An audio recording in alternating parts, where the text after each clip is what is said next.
Welcome to Discomfortable Leadership, the microcast for leaders who know that courage starts where comfort ends. I'm Fred Johnson, and in just a few minutes, we'll challenge your mindset, build a skill, or uncover a leadership truth that helps you grow yourself so you can grow others. Let's get uncomfortable. The 4 standards of leadership. Communication is more than tone.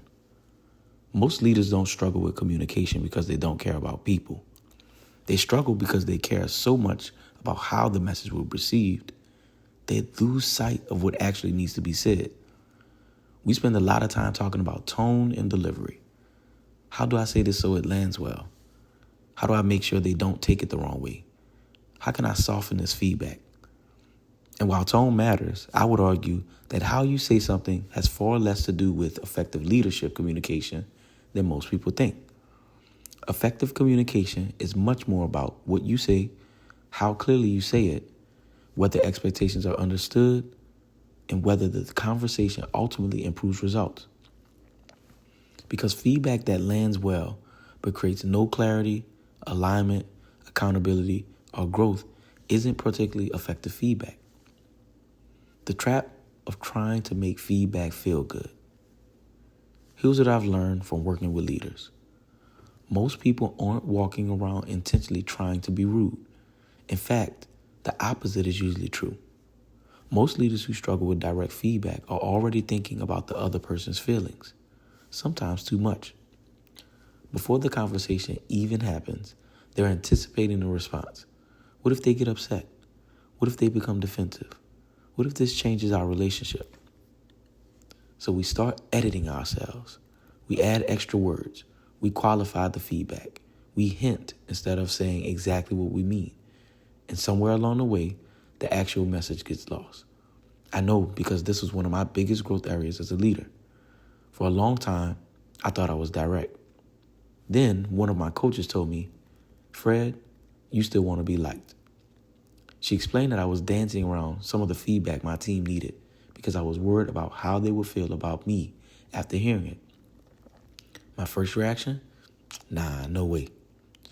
But the more I thought about it, the more I realized she was right. I wasn't avoiding feedback, I was giving it, but I was sometimes giving it in a way that protected me from the discomfort of being direct. That realization changed the way I thought about communication.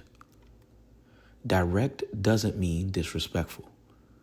One of the biggest misconceptions leaders carry is that there are only 2 options: be direct and risk sounding harsh, or be empathetic and soften the message. Great leaders learn how to do both. You can care about someone and still tell them the truth. You can be empathetic without being vague. You can preserve someone's dignity without lowering the standard. In fact, I believe giving feedback communicates care. If someone is struggling, consistently showing up late, missing expectations, or behaving in a way that is hurting the team, staying silent isn't protecting them. You may actually be preventing them from growing. That's why I teach leaders a simple framework called NBA. And no, I'm not talking about the National Basketball Association. N, noble story and name what happened. Before you ever open your mouth, start with the noble story. When something goes wrong, our brains naturally try to explain it. Someone misses a deadline, they don't care. Someone challenges something you said in a meeting, they don't respect my leadership. Someone doesn't complete an assignment, they're irresponsible.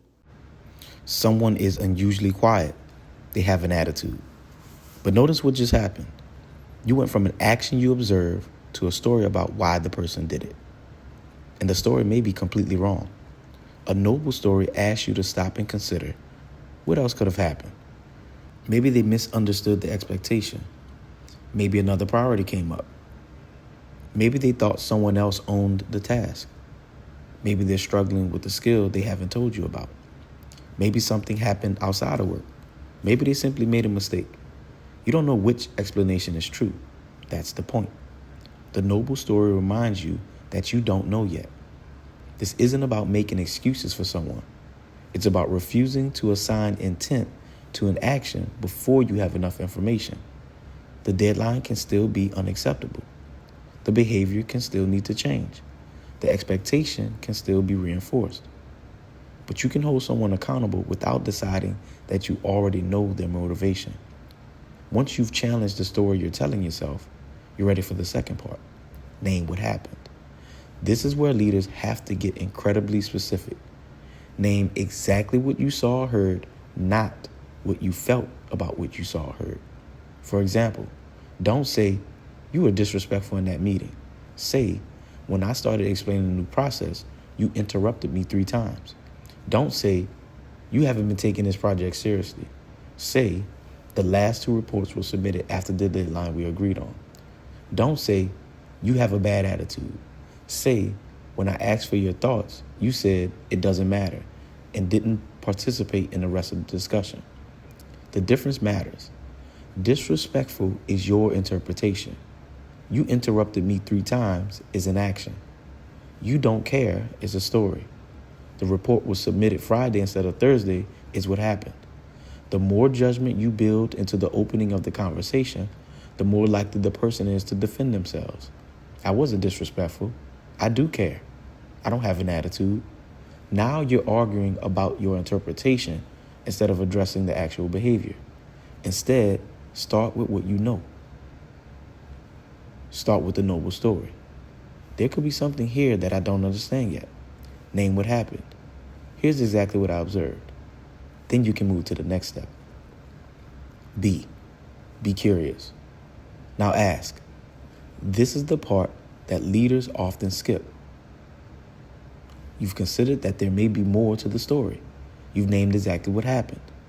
Now give the other person the opportunity to fill in the information you don't have. What happened? What got in the way? Walk me through how you approach this. Is there something I'm missing? What was happening from your perspective?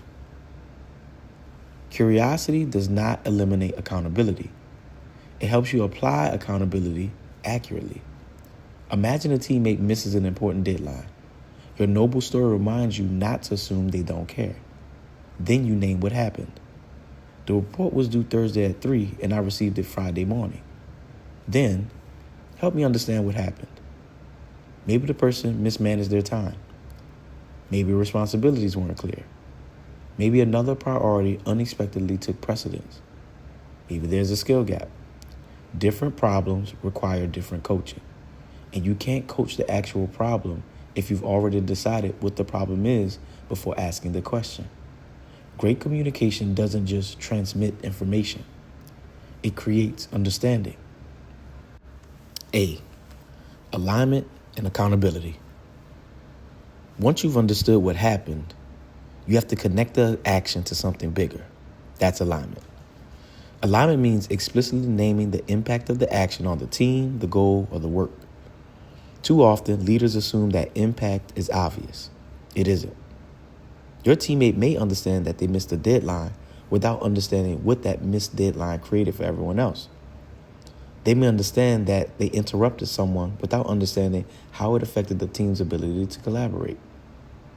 They may understand that a task wasn't completed without understanding how that affected progress toward the larger goal.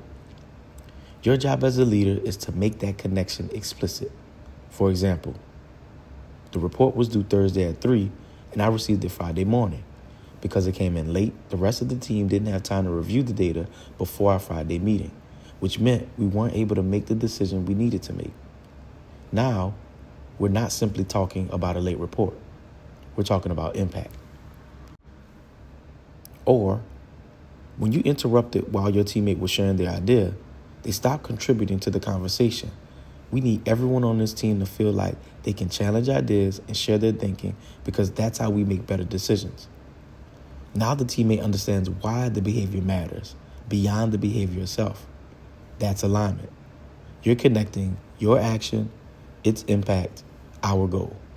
And once the impact is clear, move to accountability. This is where leaders often make another mistake. We jump immediately into solving the problem for the teammate. You need to set a reminder. You need to start earlier. You should block your calendar. Here's what I need you to do next time. Those may all be perfectly reasonable solutions, but if you do all the thinking, you also take away their ownership. Accountability means putting the thinking back on the teammate. Ask, what specifically will you do differently next time? What needs to change in your approach? What will you do to make sure this doesn't happen again? What's your next step? Now they have to identify the behavior they need to change. They have to create the plan. They have to articulate the commitment. They have to own it. Using the same missed deadline example, the conversation might sound like this. The report was due Thursday at 3, and I received it Friday morning. Because it came in late, the team wasn't able to review the data before our meeting, and we had to push the decision to next week. That's alignment. Then, what specifically will you do differently next week to make sure we have it by Thursday at 3? That's accountability. Maybe the teammate responds, I've been waiting until Thursday morning to start it. I'm going to block out an hour Wednesday afternoon to complete the first draft. And if I'm behind by noon Thursday, I'll let you know instead of waiting until the deadline. Now they own the solution. And that's when your role shifts. You become their accountability partner. You might say, great, so Wednesday afternoon is your first draft. If you're off track by noon Thursday, you'll reach out. I'll check in with you Thursday morning. You're not owning their plan. You're holding them accountable to the plan they created. That's an important distinction. The goal of feedback isn't for a teammate to walk away thinking, my leader told me what to do. The goal is for them to leave understanding, I know exactly what I did. I understand the impact it had. I know what I'm going to do differently. And my leader is going to hold me accountable to the commitment I made. That's alignment and accountability. And that's how feedback becomes growth. Stop trying to deliver feedback perfectly. There's one other lesson I want leaders to remember. You are probably never going to find the perfect wording. There will always be another sentence you could have used, another tone you could have taken, another way you could have framed the conversation. At some point, leadership requires you to take the swing, because avoiding the conversation has consequences too. The struggling teammate continues struggling. The missed expectation becomes normalized. Other members of the team notice the inconsistency, and what started as a small adjustment becomes a much larger problem. So the next time you need to give tough feedback, spend less time worrying about whether every sentence will land well. Instead, ask yourself, what noble story could explain what happened? Am I naming the action or my interpretation of the action? Am I curious enough to understand before assuming? Have I clearly connected their action to its impact on the team or goal? Have they identified what they will specifically do differently next time? How will I serve as their accountability partner? Then have the conversation.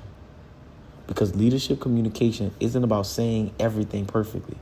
It's about having the courage and clarity to say what needs to be said so people and the team can get better.